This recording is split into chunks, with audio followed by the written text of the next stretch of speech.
We observe today not a victory of party, but a celebration of freedom, symbolizing an end as well as a beginning, signifying renewal as well as change. For I have sworn before you and Almighty God the same solemn oath our forebears prescribed nearly a century and 3/4 ago. The world is very different now, for man holds in his mortal hands the power to abolish all forms of human poverty and all forms of human life. And yet the same revolutionary beliefs for which our forebears fought are still at issue around the globe. The belief that the rights of man come not from the generosity of the state, but from the hand of God. We dare not forget today that we are the heirs of that first revolution. Let the word go forth from this time and place to friend and foe alike that the torch has been passed to a new generation of Americans born in this century, tempered by war, disciplined by a hard and bitter peace, proud of our ancient heritage, and unwilling to witness or permit the slow undoing of those human rights to which this nation has always been committed and to which we are committed today at home and around the world.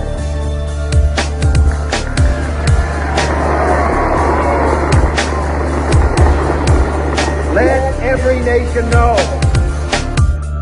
whether it wishes us well or ill, that we shall pay any price, bear any burden, meet any hardship, support any friend, oppose any foe to assure the survival and the success of liberty.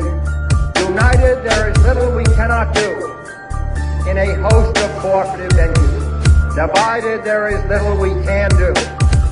And to remember that in the past, those who foolishly sought power by riding the back of the tiger ended up inside. To those people in the huts and villages of half the globe, struggling to break the bonds of mass misery, we pledge our best efforts to help them help themselves.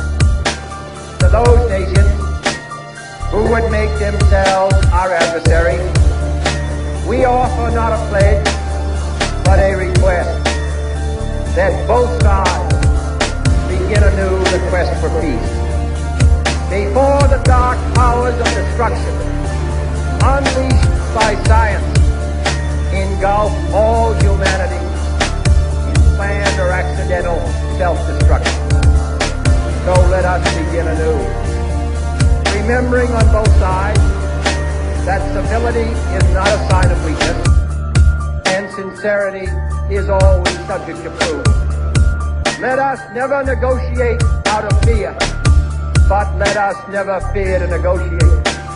In the long history of the world, only a few generations have been granted the role of defending freedom in its hour of maximum danger.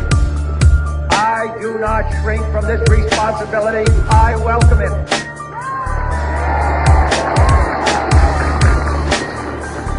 I do not believe that any of us would exchange places with any other people or any other generation.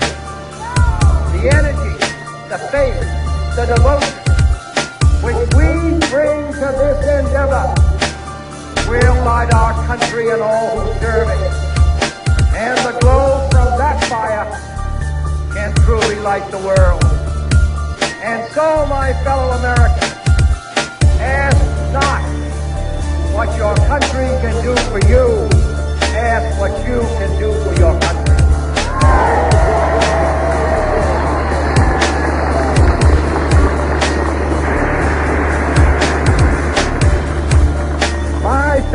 citizens of the world, ask not what America will do for you, but what together we can do for the freedom of man.